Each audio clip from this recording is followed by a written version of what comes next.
The April meeting of the Suffolk City Board of Zoning Appeals will now come to order. Mr. Skinner, if you call the roll, please. Peter C. Jackson. Present. Daniel Froman. Present. Melissa Venable. Present. Howard C. Benton. Present. Richard Eslick. Present. We have a quorum. Not only a quorum, we have a full board in attendance and participating this afternoon. Are there any corrections to the minutes of the March meeting? Can I have a motion for approval? Motion to approve. Motion for approval from Board Member Venerable. Do I hear a second? Second. From Board Member Eslick. Discussion of the motion? All in favor say yes? Yes. Yes. So ordered. I'm not aware of any old business this afternoon. Our next 5 items are public hearings this afternoon. Public hearings are 30 minutes in length. 10 minutes for proponents, 15 minutes for opposition, 5 minutes for rebuttal by the proponents. Our first public hearing this afternoon is BZA 02-2021, Greg Boykins, 319 Hunter Street. Mr. Skinner. Before the Board of Zoning Appeals today is BZA 02-2021. The applicant, George Boykins, is requesting a variance to reduce the required front yard setback from 25 feet to 5.7 feet for the second-story addition to the existing house. The property is identified as tax map 35H1 C41 and parcel 100585100, addressed as 319 Hunter Street, Suffolk, Virginia, Whaleyville Voting Borough. Zoning classification, residential medium density RM.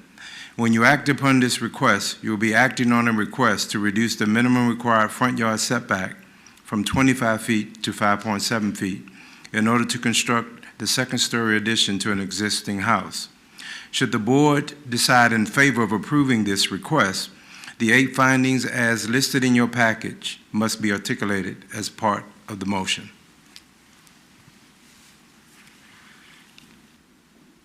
We will now have Jennifer. Good afternoon, Commissioner and board members. My name is Jennifer Cobb with the Zoning Office, the City of Suffolk. As previously mentioned, this application was tabled from last meeting. I don't know if you guys recall that, but I will run through the presentation again. I believe we have the applicant here as well. So, as previously stated, the applicant, George Boykins, is requesting a variance from the Unified Development Ordinance, Article 4, Section 31407C, Table 4071, dimensional standards to reduce the minimum required front yard setback from 25 feet to 5.7 feet in order to construct a second-story addition to the existing home. The property is identified as tax map and parcel 35H1C41, located at 319 Hunter Street, Suffolk, Virginia, Whaleyville Voting Bureau, zoning classification RM, residential medium density. This variance request was advertised in the Suffolk News Herald, and a notice was mailed to the adjacent property owners in accordance with Section 15.2.2204 of the Code of Virginia. The public sign was also posted on the property. The applicant is proposing to build a second story in addition to the existing single-family dwelling, which is already encroaching within the required setbacks. The home is legally non-conforming and is currently placed 5.7 feet from the front property line. Section 31801E1B of the UDO states that any modification of setbacks by more than 30% shall require a variance from the Board of Zoning Appeals. Due to the inability of the applicant to meet the current setback requirements for a second-story addition, staff recommended approval of this variance request. And so here are some of the renderings and elevations of the proposed second story. That's fine.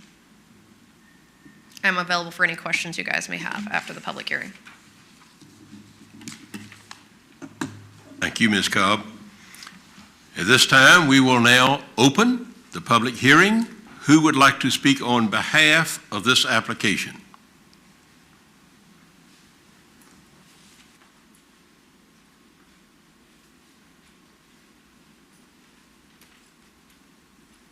Yes, good afternoon, how are y'all? Yeah, I was just trying to see how long it's gonna be, I mean, before. Excuse me, tell us who you are. George Borkins. Thank you, Mr. Boykins. Yes, sir, I was just trying to find out how long it's gonna be before, or if it can be approved. If not, do I need to go another direction, or which way I'm headed with this? This is your time to tell us what you want us to hear. Yes, sir, I would like to build a two-story, come up with 3 bedrooms, because they has a house right beside it, which is a new construction. They have one across the street, which is a new construction. Well, they have 2 on the right side and 1 on the left side. And I would like to come up over the top with 3 bedrooms, so it'd be equal with what they have already in their area, within the range of it, which would be 3 bedrooms, 2 full baths.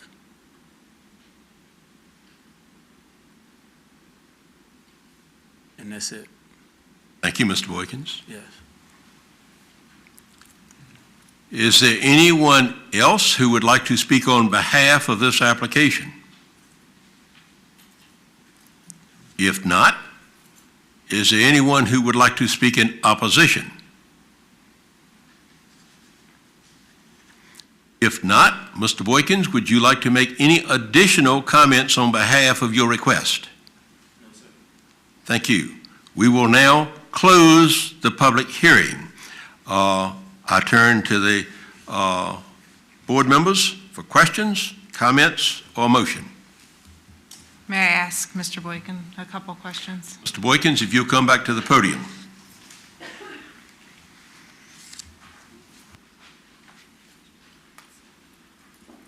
Yes, Hi, sir.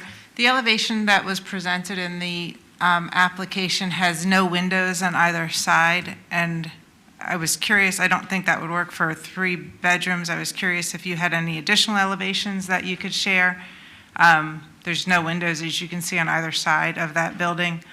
Also, the question that came up in the last, during our last hearing was how you would be parking cars on this site, or on this lot. Well, on the left side is where the stairs would be going up, so it wouldn't, I didn't have a need for any windows on that side. Okay. And the windows that's on this side, there are none on that side, and I was gonna do street parking. That's pretty Okay. much it. I mean, windows are in the rear and windows are in the front. I think it's like 2 in the front and 3 in the front and 2 in the back. How long no is side the windows. dwelling? I'm sorry? How long is the dwelling? From front to back, how deep is the house? I think it's about 30-something foot. And is there parking available on Hunter Street currently? Within- Yes, I mean, that's basically what mostly everybody parking, except for the new constructions that came up. They have driveways. And you can't provide a driveway, a shotgun driveway on site? Not at this time, no. I mean, I don't know, I have enough footage on either side for a driveway, so that's why I was doing street.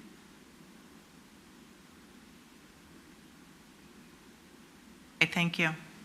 Just a minute, Mr. Boykins. While you're at the podium, let me see if any other board member has questions to you. Yeah.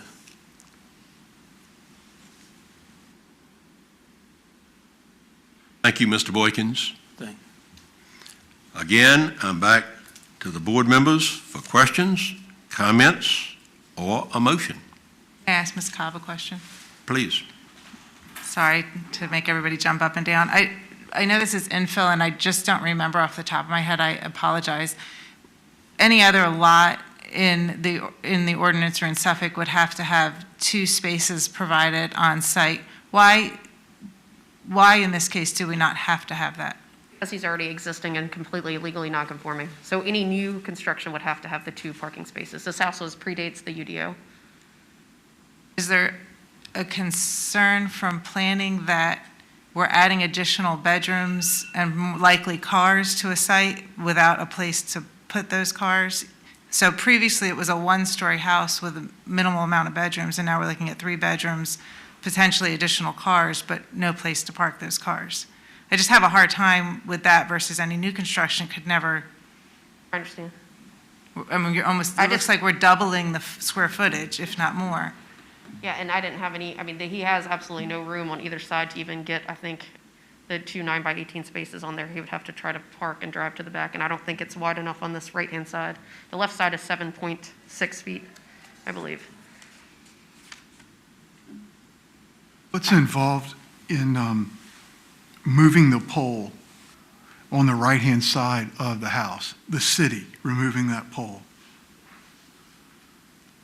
Honestly, I'm not 100% sure what you. all that would entail. Thank you. And while Ms. Cobb is at the podium, any other board members have a question to her? Thank you, Ms. Cobb. All right, again, we've had the public hearing. I'm back to the board members for questions, comments, or motion. I move to approve.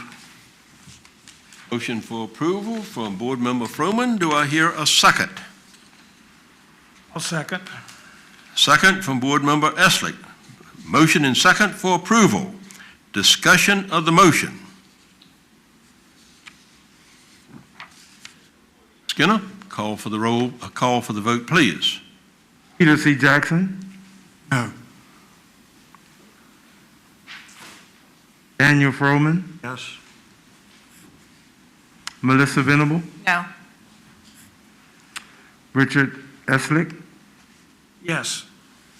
Howard Benton. No. The motion fails. The application has been denied. Any other comments that need to accompany this, Mr. Skinner? No, sir. All right. That is the decision of the Board of Zoning Appeals. He does have the right to appeal, and he can speak with Jennifer Cobbs after the meeting if he wants to. All right, articulate that so that he gets a clear message on that, if you will. Sir, because this motion failed, you do have the right to appeal. You can speak with the zoning administrator, and she could tell you the process by which you have to follow to appeal this decision of the BZA. All right.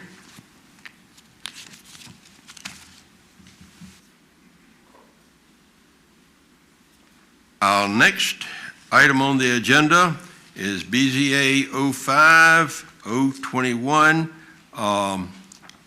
Let me turn to the agenda here so I can read the script properly. Just a second.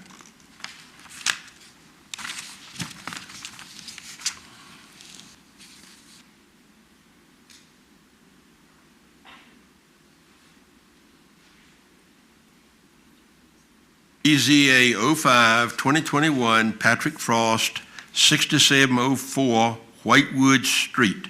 Mr. Skinner, if you'll present the caption, please. Before the Board of Zoning Appeals today is BZA 05-2021. The applicant, Patrick Frost, is requesting a variance to reduce the required front yard setback from 35 feet to 17 feet for a privacy fence. The property is identified as tax map 7B, 1*29, and parcel 304-581800. The address is 6704 Whitewood Street, Suffolk, Virginia, Nasman Voting Borough. Zoning classification, residential low medium density, RLM. When you act upon this request, we'll be acting on a request to reduce the required front yard setback from 35 feet to 17 feet for a 6-foot privacy fence. Should the board decide in favor of approving this special exception, the 8 findings as listed in your package must be articulated as part of the motion. We will now have staff report by Jennifer Cobb.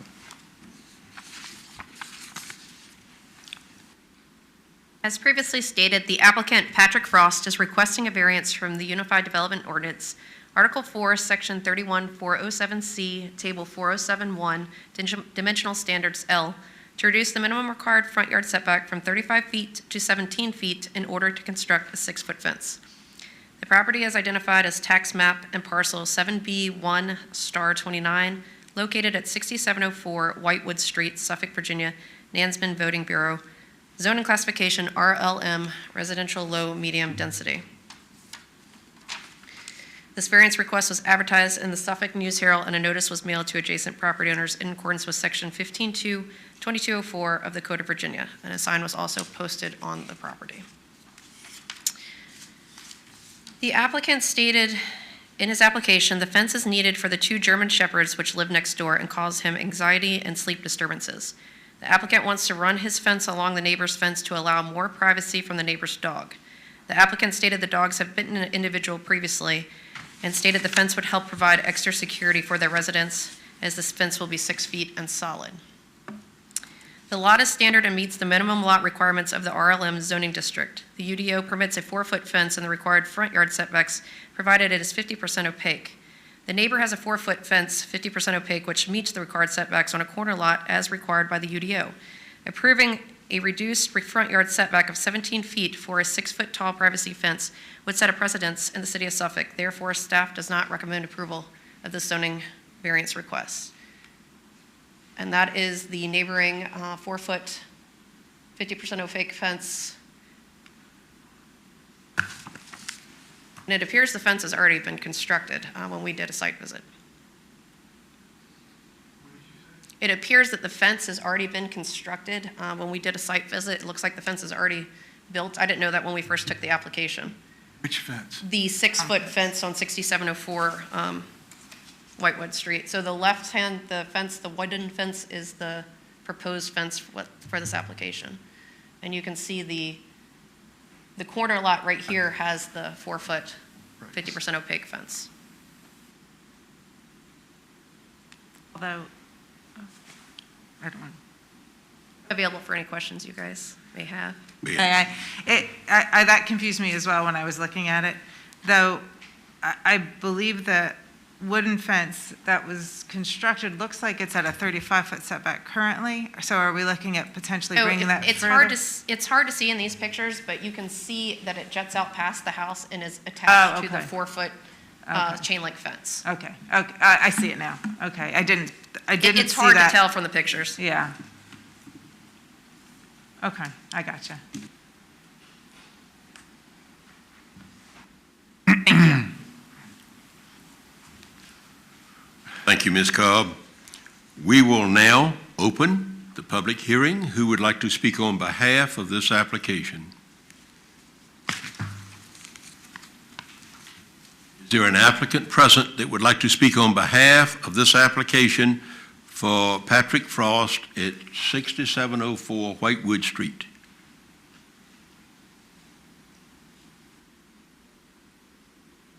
No one present to speak on behalf of this application?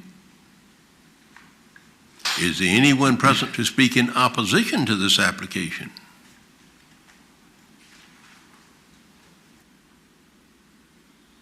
Before I close the public hearing, let me get a little counseling here from either Mr. Skinner or Ms. Cobb. I think in the past that we have appreciated the privilege of an applicant being present to speak to questions that may exist on an application. I'm seeking a little counsel as chairperson here.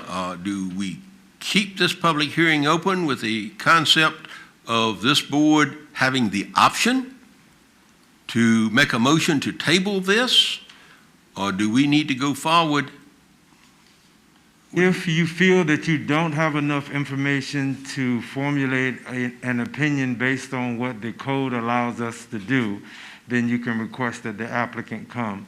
But that would be a decision that the board would have to make based on the information that has been provided to the board at this particular time. All right, but whatever the case, should I close the public hearing at this point? Yes, if you're not, you should close the public hearing if you are going to vote on it.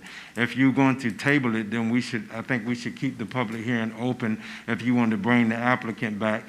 Therefore, we would not have to re-advertise by closing the public hearing. Board members, you've heard the counsel we've received. I'm comfortable making a decision based on the information that is in front of us. I agree. And all we need is a motion then.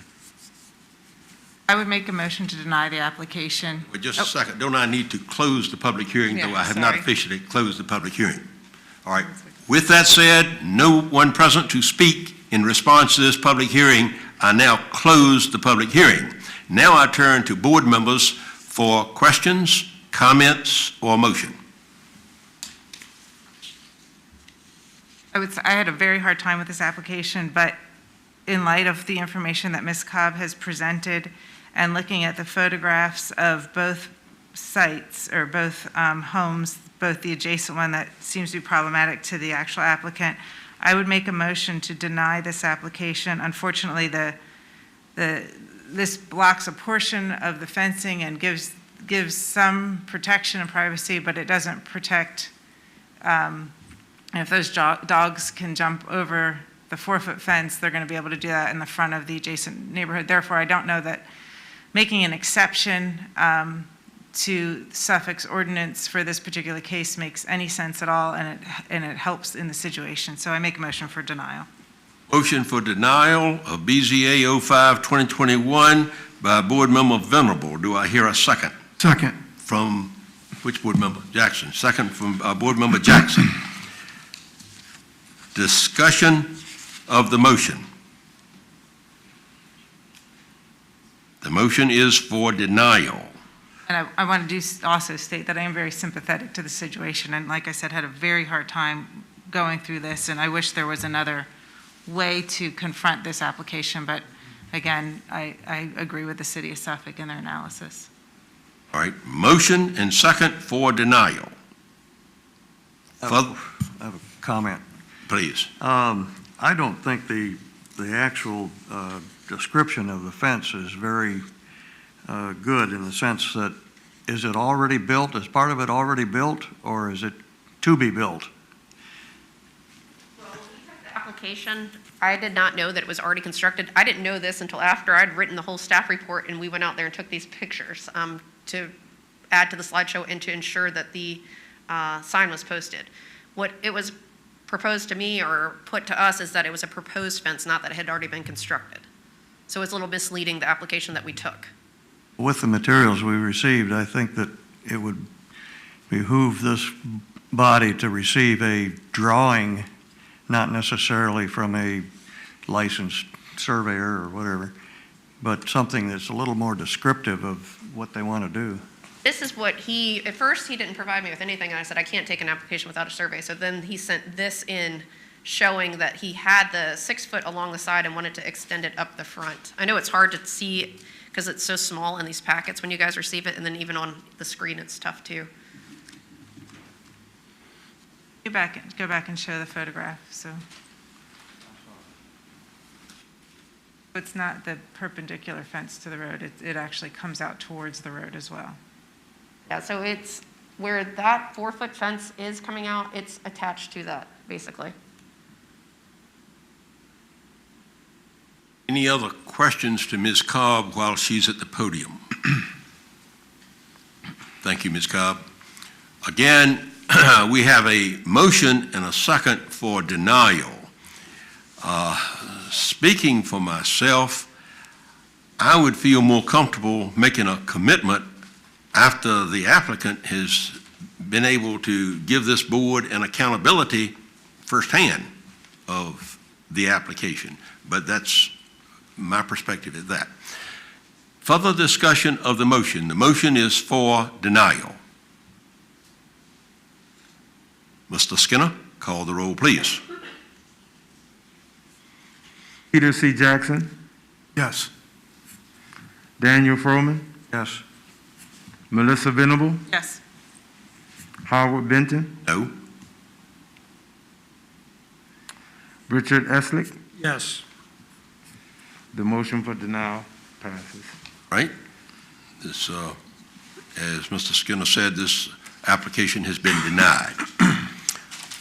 All right, our next public hearing this afternoon is BZA 06-2021, Mark and Kimberly Aston, 2608 North Nansemond Drive.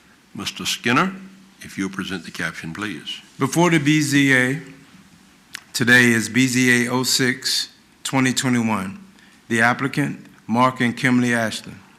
are requesting a variance to reduce the required yard setback from 15 feet to 5 feet for a covered addition to the residence. The property is identified as tax map 11A star 78 and parcel 3026530000. The address is 2608 North Nesman Park Drive, Suffolk, Virginia, Sleepy Hole Borough. Zoning classification, residential low-medium density. When you act upon this request, you'll be acting on a request to reduce the side yard setback from 15 to 5 feet for a covered addition to the residence. Should the board decide in approving this special exception, the 8 findings as listed in your package must be articulated as part of the motion. We will now have staff report by Jennifer Cobb. As previously stated, the applicants Mark and Kimberly Aston are requesting a variance from the UDO Article 4, Section 31407C, Table 4071, Dimensional Standards L, to reduce the required side yard setback from 15 feet to 5 feet in order to construct a covered addition. The property is identified as tax map and parcel 11A star 78, located at 2608 North Nansman Drive, Suffolk, Virginia, Sleepy Hole Voting Borough, zoning classification RLM, residential low medium density. This variance request was advertised in the Suffolk News Herald, and a notice was mailed to the adjacent property owners in accordance with Section 15.2, 2204 of the Code of Virginia, and the public notice sign was also posted. In approving a variance, the board must find conditioned upon the applicant having acquired the property in good faith, that the applicant's situation is unique and due to the particular physical surroundings, size, shape, and topographical condition or other extraordinary situation and not shared by other properties in the same zoning district and vicinity. So the applicant stated in their application, the reduced side yard setback is needed to construct a covered patio outdoor kitchen, as they cannot place it in the rear of the property due to the Resource Protective Area RPA buffer being located on the back of the portion of the lot.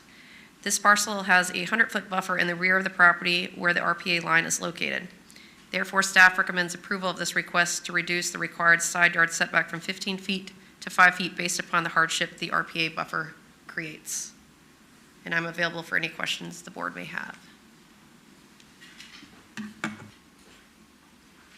Thank you, Ms. Cobb. We will now open the public hearing. Who would like to speak on behalf of this application?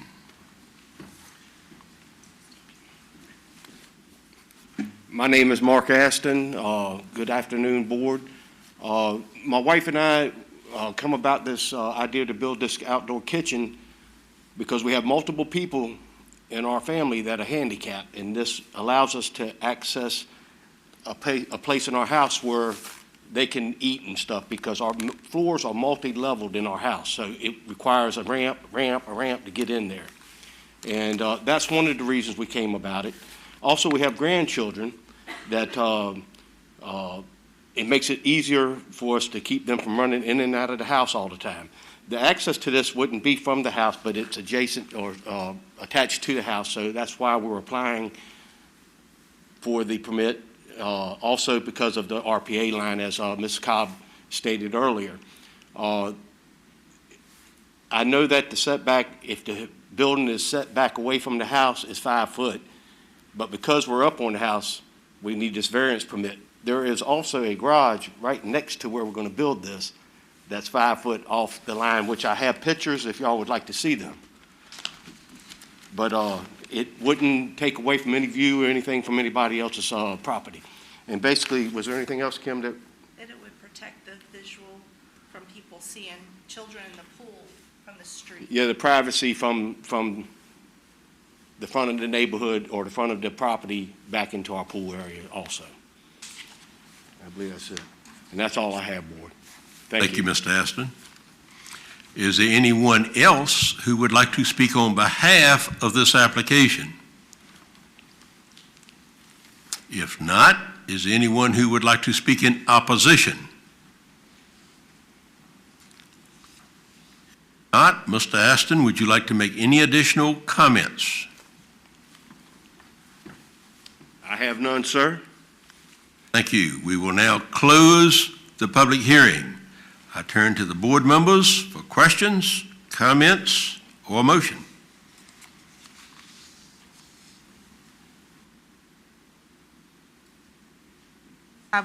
Could we see the photographs that Mr. Aston has?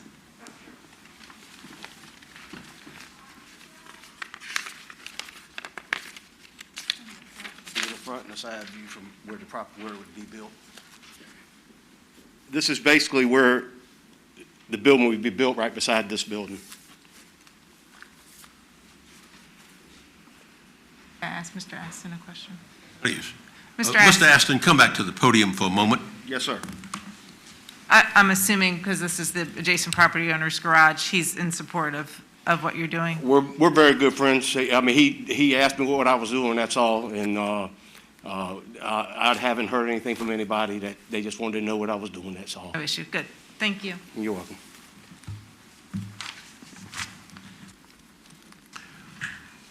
Again, we've had the public hearing. We're back to the board members for questions, comments, or motion.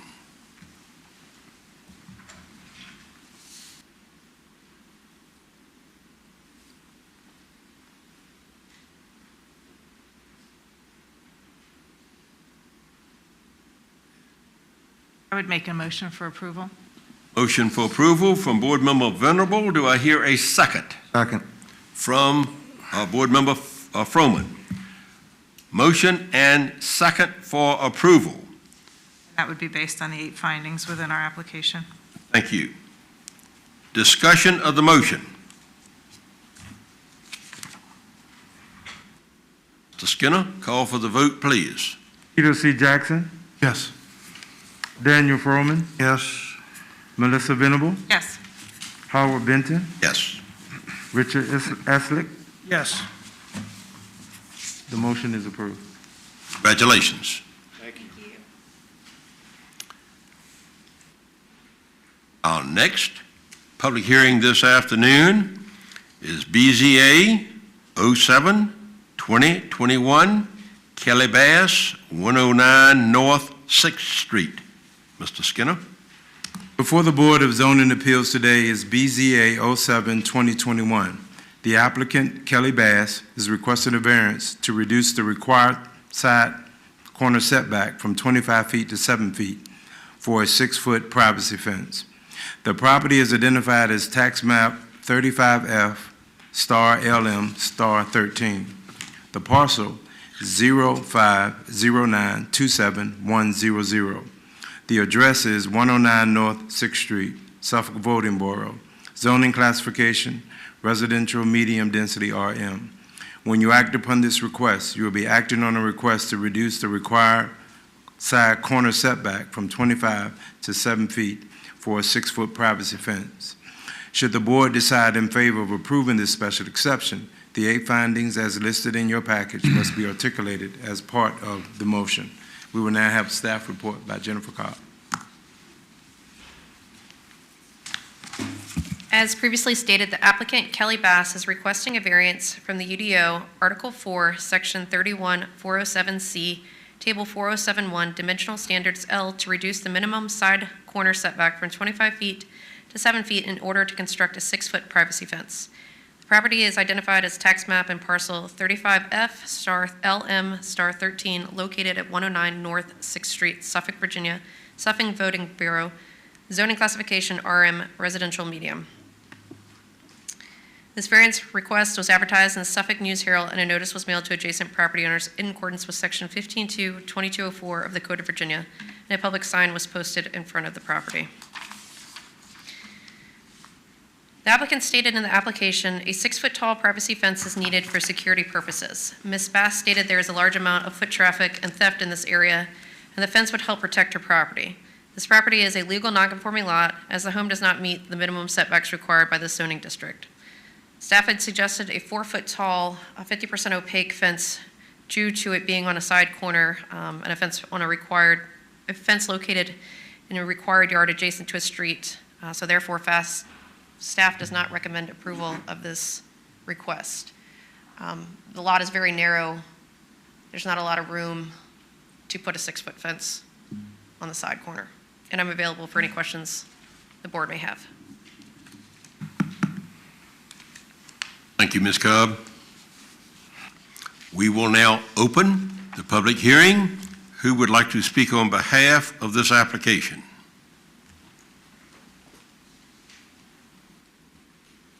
Good afternoon, ladies and gentlemen. My name is Kelly Ray Bass, and I'm the owner of 109 North 6th Street. Clearly, as you can see, although the lot is very narrow at 30 feet, there is additional 15 feet to the side. So the 30 feet on my lot does not necessarily include the additional 15 feet to the street. There's ample room to put a privacy fence. Since I have owned the home for over a year and have been in the process of revitalizing and rehabbing this house, there have been various break-ins. There have been many, many things stolen. It is not safe and secure, and there is a ton of unwanted foot traffic both on and off the property. I've done my best to maintain it, keep it clean. I've gone through 3 outside HVAC units over there. And so I have under contract right now with a single mother to purchase that home, and she does have a child. And if you go back to the picture and you can see where the sign sits right there, the fence would be, about 6 feet off of, not the entire front yard. We're just going, right off the side window there, all the way back. And you would still have an additional over 15 feet to the street. So it will not obstruct any views. And the hardship is that, realistically, this house was platted and built long before I purchased the house and long before there were any zoning laws. I have not done any additions to this home. I have only refurbished the home. It would be necessary and absolutely important for the security of the new owner and any resident in that area to have that fence come along 6 feet just right off the side of the house, all the way down there, and encompass the backyard. It won't obstruct any view, and there's plenty of room otherwise for anything else. The house sitting across the street from that house actually sits only 12 and a half feet from the street. And so, it's very normal and common in that area over in Lloyd Place for houses to even be sitting on the street. So this house has plenty of room. I can tell you that just this morning I have returned from Arkansas, where I went when my mother was brutally raped and beaten in her home. So security means more to me right now than it even did when I submitted this application, because it can happen. And but for fencing and 6-foot fencing, not 4 foot opaque. 4 feet does not provide any security, none whatsoever. So there would be no reason, based on Ms. Cobb's recommendation to deny this, I find no reason to deny it. I haven't heard one thing that made sense or even adds to the fact that the other houses in the neighborhood sit that close to the street, never mind just a 6-foot privacy fence, which could save life and property. Thank you. Thank you, Ms. Bass. This is our moment to hear what you have to say. I just told you what Okay. I have to say. Okay, all right, thank you. Okay. Do you have any questions? If we have questions, we'll save them until the close of the public hearing. Okay, thank you. Is there anyone else who would like to speak on behalf of this application? If not, is there anyone who would like to speak in opposition? If not, Ms. Bass, would you like to make any additional comments? No, I think I've been pretty clear on how I feel about it. We will now close the public hearing. I turn to the board members for questions, comments, or motion. I just had a question to the city in regard to what is accepted is only a 4-foot high fence for the side yard set, for the side For yard. any fence adjacent to a street in the required front setback, so this would be considered a side corner required adjacent to the street, so it's only permitted the 4-foot tall fence, 50% opaque, so like a split rail or like a wrought iron or something of that nature. Why is that? That's just the way the UDO is written, so it's not a solid wall of fencing along a side corner like this. So it's not in the side corner or in the front yard setback. I wonder what is the reasoning, though, that you think that it's the way it is, the zoning ordinance the way it is. I'm not sure if that's a fair question, but But we don't allow any kind of, like, you couldn't put a shed or anything in the required side yard adjacent to a street. You couldn't put any structure like that. So they do make an exception for the 4-foot tall fence. The way it reads, you can't have anything in the required setbacks, the front yard setbacks. If I may. okay. The one thing, are we closed? The one thing I always note when I drive through some of the older areas of Virginia Beach and even Chesapeake, and you'll ride down, especially where they've expanded roadways, which I hope would happen one day on Bank Street, they would be put in a sidewalk because there's foot traffic. But you'll note that you'll see board-on-board fences, opaque 6-foot and 8-foot tall board-on-board fences, and they look terrible. They look dilapidated along right-of-ways. It is probably it's one of my big pet peeves. So when the ordinance was written, I understand why Suffolk is trying to avoid that, especially when roads eventually widen, if they widen, that you're not widening right up to the back of a board-on-board fence that isn't maintained. There's no way for the city to enforce maintenance on these opaque fences. We're not in a homeowners association where homeowners association is going to be able to take care of it. So I think what they're trying to do is avoid those common errors from what we saw in the 70s and 80s and so forth. At least that is my opinion. And quite frankly, I would add, if somebody wants to jump a 4-foot fence, they're going to jump a 6-foot fence if they are really looking to vandalize or cause an issue. I don't know that the fence height is going to really deter somebody that much. Of course, I would hope that wouldn't happen in either case. But I do understand the ordinance. I understand why the ordinance is there and the look that they're trying to avoid. On the ordinance, you can have, if you let the fence become unrepairable or it gets in a bad shape, the neighborhood can call the city and the city can call them and tell them they have to fix their boarded fence.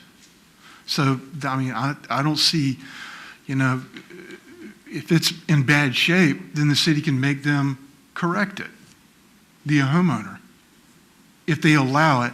And I don't think the roads are going to be expanded anytime soon in these neighborhoods. They may be expanded slightly for some curb and gutter that they're doing in Lloyd's Place, but nothing of magnitude. I just went by Kings Fork Village, and there are fences all around that little property. They're like 40 houses and 10 acres, and there are white fences going all around everywhere. I think it looks bad the way it does in the new, the way the city is allowing people. They let people live all clustered up, and then they allow them to have 6-foot privacy fence all the way around the properties almost. I'm just saying,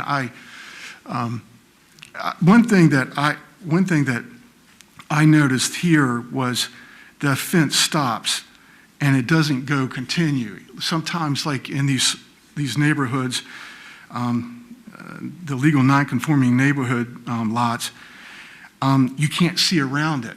But in this case, the fence stops so that when you're driving, you don't have to, go past and try to look around the fence. That's when I would kind of have like a problem because of visibility triangle or whatever you want to call it in regard to someone driving and seeing around it. And I have noticed several houses, and I'll take better note of it, that I think people are erecting these fences all around Suffolk that are on these side yards, on these corner lots as well. But that's just only my comments there. I do have a comment. As Peter was indicating, if the fence with the additional distance between the street and the property line, I think she said is additional 15 feet or whatever, where the fence would stop. So if that's the case, does it make a difference, the fact that it doesn't create a barrier, a view barrier, as far as traffic is concerned? But that wasn't even considered because we wouldn't Right. allow a fence in the visibility Right. triangle. So whether that's the case or not, it has nothing to do with it? Correct. Okay. Again, we've had the public hearing. Ms. Cobb is answering questions from the board members. Any other questions to Ms. Cobb? Thank you. Again, back to the board members. Questions, comments, or motion?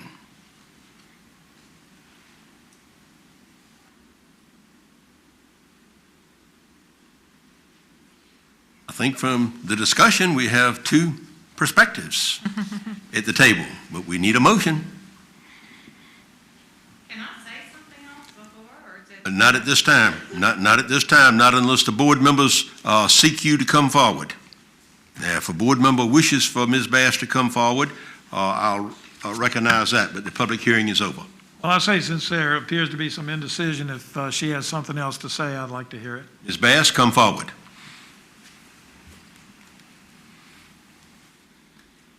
I've heard a couple of comments, and I just wanted to clear up in case there was some confusion. And I understand that by your standard in zoning, when you speak to a front yard setback, as Ms. Cobb has explained it to me recently, that they're considering the entire side and front, the front yard.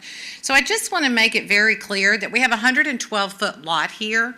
And even though there is no picture of the front yard there, the front yard is pretty significant. And, so we're definitely not, if you notice how much front yard we have and then, where I've drawn the fence. So when we're speaking to the front yard, I just want to make sure that we're all very clear that there is the front yard to the house. And you're going back, another 20 feet, you've got the porch, the house, and then starting, like I said, and you're only going off 6 feet of the house. So from here to here, okay? And then you're going down the side of the house. And again, plenty of room and continually going to the back. Absolutely no obstruction. And I would like to speak to the comment, and if I had a piece of 4-foot fence in front of me and a piece of 6-foot fence in front of me, I would encourage each one of you to see how rough and tough it was to get over a split rail 4-foot fence, which is quite simple, as any little child can do, or to get over a 6-foot fence where you do not have an ability to climb. When you have a split rail, obviously, you can just put your feet right over it. You can climb into a yard. A child playing in a yard, for example, could easily climb over that fence. When you do a privacy fence, you put the smooth ones out, and then you put the ugly side in to keep people and prevent people from climbing, into and over your house. So I don't know how many people here have tried to scale up a 6-foot fence, but I can assure you it's quite difficult. Okay, it's not as easy as it sounds. So I would definitely have to disagree with Melissa's statement that if you're going to jump a 4-foot split rail opaque fence, that you could just as easily jump a 6, because it's not going to happen. And so there again, I just wanted to point that out because All right, it's. Thank you, but while you're at the podium, let me see if any board member has a question to you, Ms. Bass. I had a question regarding the type of fence. Would it be, you can have wood and you can have the PVC that's more expensive but looks better. And it also, answers the question in regard to it deteriorating. Like wood fences deteriorate quicker than the plastic fences as well, and would look better than a wood-like fence. You have any thoughts? Well, we've got 2 types of fences, and I've heard some discussion about driving through parts of Virginia Beach and Chesapeake. I know those areas well, especially if you're over in Salem and Green Run, let's say in Virginia Beach. And then I'm also very aware of some Suffolk properties who do the PVC. So there are 2 ways to do a fence. There's an incorrect way and there's a correct way, and I've been out here doing this for 25 years. So we do not buy panels. If you notice, you've got the picket panels you see at Lowe's and Home Depot. As soon as you put them up, a week later, they're all bent and wobbly, they're falling apart. People do not, they span out their sections too far, and then they don't put the proper 4x4 posts in the ground as deep as they should to save money. So we build our fences from scratch. I'm the principal broker and of Harmony House Realty and also Legacy Builders. So we take cedar dogged wood, panel, stick by stick by stick, and we use a very good lumber, and we build our own fences for 2 reasons. Because we want to revitalize an area. We want it looking good, just like this home. I'm sure many of you who live in Suffolk are very familiar with 6th Street and the surrounding neighborhood. This is not the first house I've done. I've been buying property in Suffolk for years. I used to set modulars. I do a lot of revitalization. My houses are quality, they're permitted, and they look good. I'm trying to bring the neighborhood up. I'm not trying to bring it down. I'm working on 2 contracts right now, right around the block. So I want everything looking good. I want the fence looking good, and I want it standing there solid and straight for many, many, many years to come. So that's the way we build a fence. Thank you, Ms. Bass. Any other board member have a question to Ms. Bass while she is at the podium? Thank you, Ms. Bass. Thank you.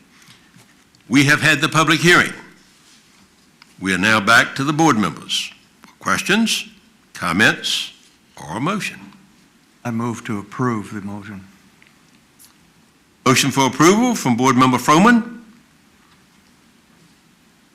Do I hear a second? I'll second it. Second from Board Member Eslick.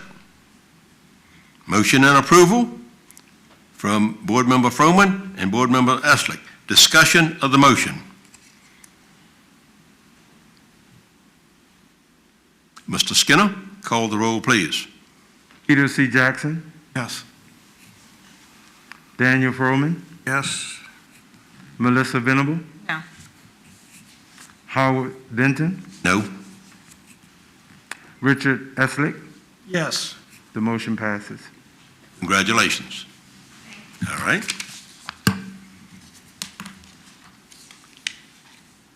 Our next public hearing this afternoon is BZA 08-2021, Chris Johnson, 130 South Saratoga Street.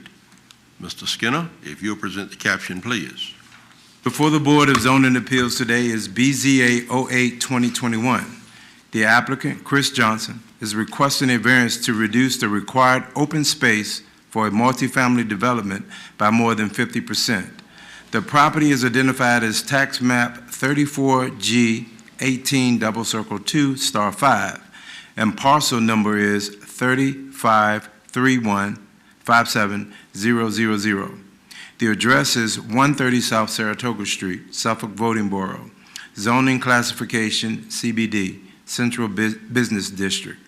When you act upon this request, you will be acting on a request to reduce the required space for a multifamily development by 50%.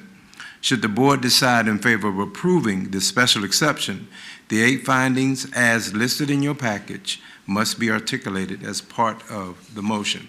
We will now have staff report by Jennifer Cobb.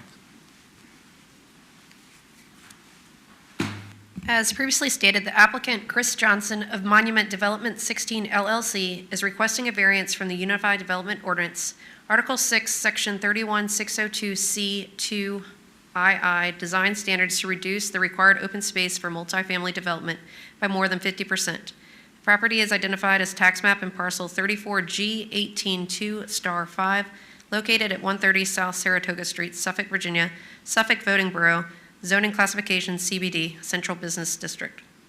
This variance request was advertised in the Suffolk News Herald, and notice was mailed to adjacent property owners in accordance with Section 15-2-2204 of the Code of Virginia, and a sign was posted out front. The CBD zoning district provides concentrated downtown civic, retail, service, office, and residential uses designed to promote pedestrian circulation. The applicant stated the property was acquired in good faith in order to provide more residential options downtown. The proposed development will convert the existing building into mixed-use property with commercial space fronting Saratoga Street and 14 apartments. The limited area on the property does not provide an area for the required open space. According to the ODO for multifamily development, a minimum of 200 square feet of usable common space shall be required for each multifamily unit for recreation needs of the residents. Based upon the proposed 14 apartments, the proposed development would require 2,800 square feet of open space. Section 31602C2II states the administrator may waive up to 50% of the open space requirement if the development is located within 1,000 feet of a public park as measured along a sidewalk, trail, or bikeway. The proposed multifamily development meets this requirement as it is located within 1,000 feet of Planters Park. This reduces the required open space to 1,400 square feet to satisfy this requirement for the multifamily. However, even with this reduction, the current lack of space on the existing site does not provide enough open space to satisfy the required 1,400 square feet. Due to the existing structure occupying most of the site and the close proximity to the park as well as other locations accessible by walking, staff recommends approval of this request to reduce the required open space on site from 1,400 square feet to 0 feet. And I know this is hard to actually see visually on the slideshow. I don't know if it was easy on the in the packet, but the building pretty much occupies the whole space, and I'm available for any questions you guys may have after the public hearing. Thank you, Ms. Cobb.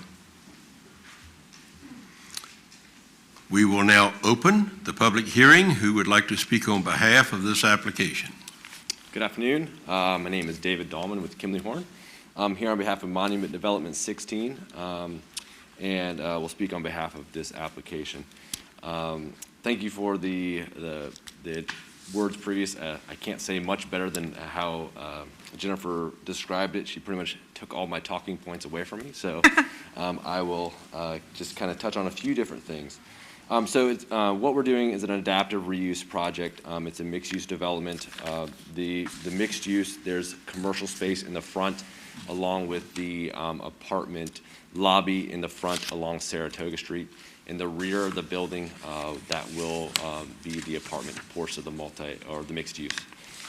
So that is what we're planning for the site.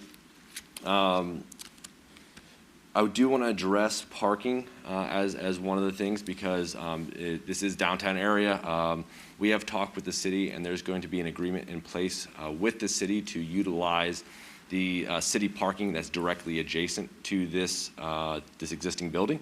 So that's how the previous, I guess when it was a commercial use, that was how it was parked. That's how it will be parked today, or I guess when this development is done. So there'll be an agreement to use the existing city parking lot. In terms of the open space, we did work with staff. We tried to be really creative in how we could address that. We looked at almost, I guess, every option we could come up with, but really the site dictated the property limits. Unfortunately, there's only a 10-foot strip that runs on the long side, I guess I'd call it page north on what you can see on the screen here. That's only 10 feet wide. It had enough square footage of what we needed, but the open space requires that to be a minimum of 30 feet in one dimension, and because we're only 10 feet, we could not count that space. There's also a little bit of space in the back of the property, and again, that did not meet the 30-foot. We also looked at a few other options of interior things that are active, but again, they didn't meet the intent of the open space. So we tried to do everything we could, and then ultimately, with the help of Jennifer, we decided that the best way to move forward is to come before this board. Lastly, we are working through this with city, or I guess with Planning Commission and City Council right now. It is going through a conditional use permit for the mixed use use. And so that hearing is, I believe, next week. And so we needed to have this in place before we went to Planning Commission next week. So I also have the owner, Chris Johnson, with me, and I'll let him make a couple statements. Thank you.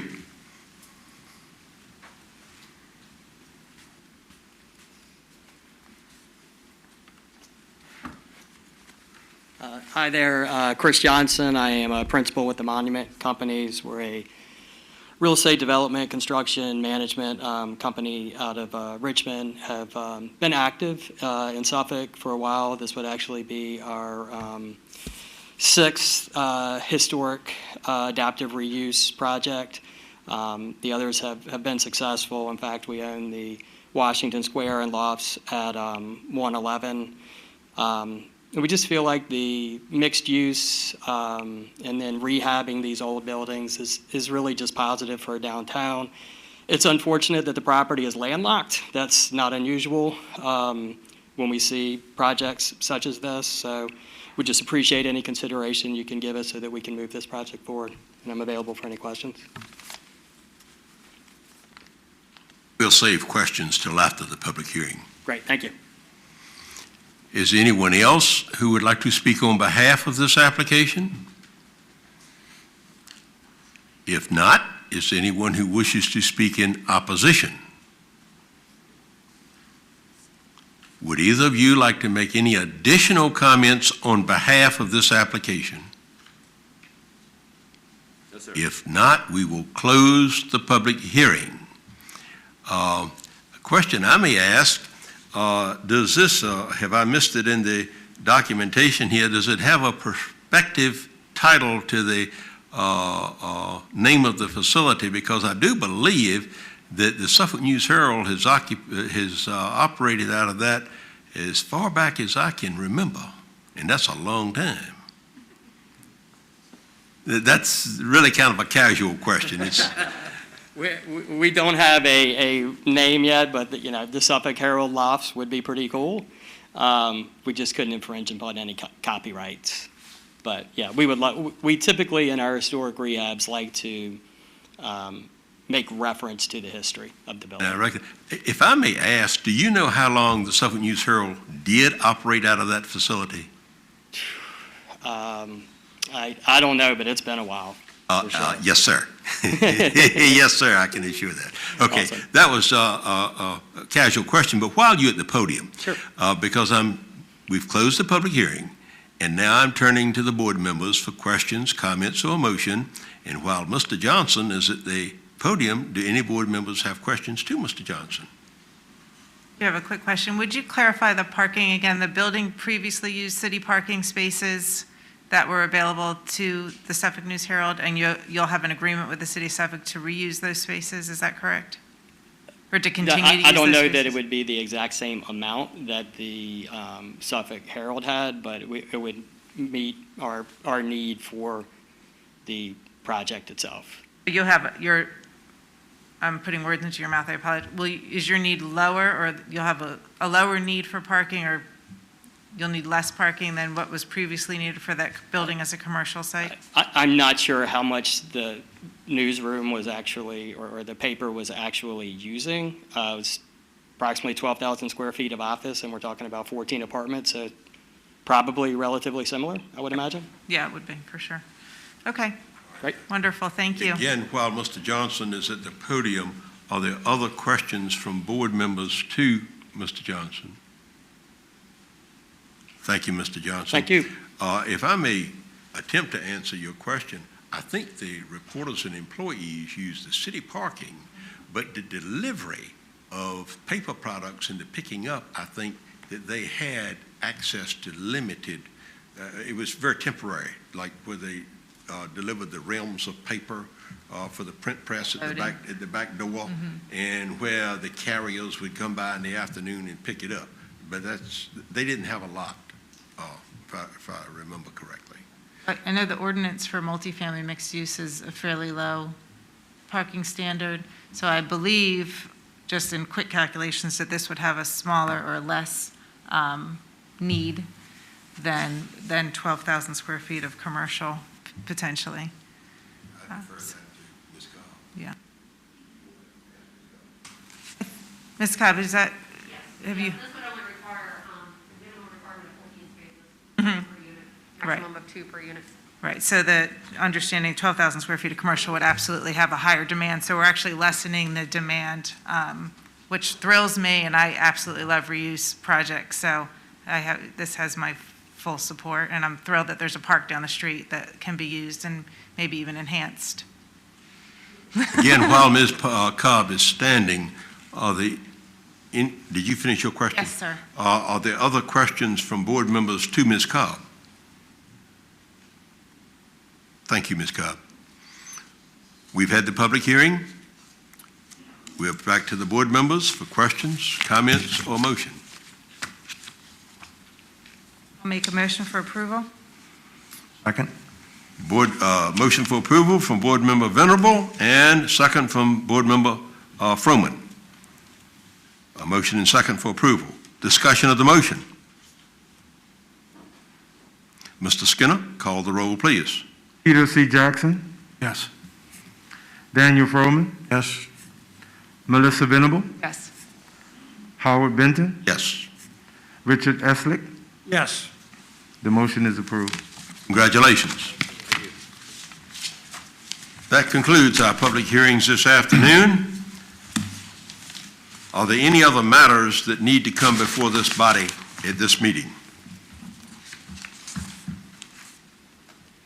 Thank you. Thank you for your attendance and participation. We are now adjourned.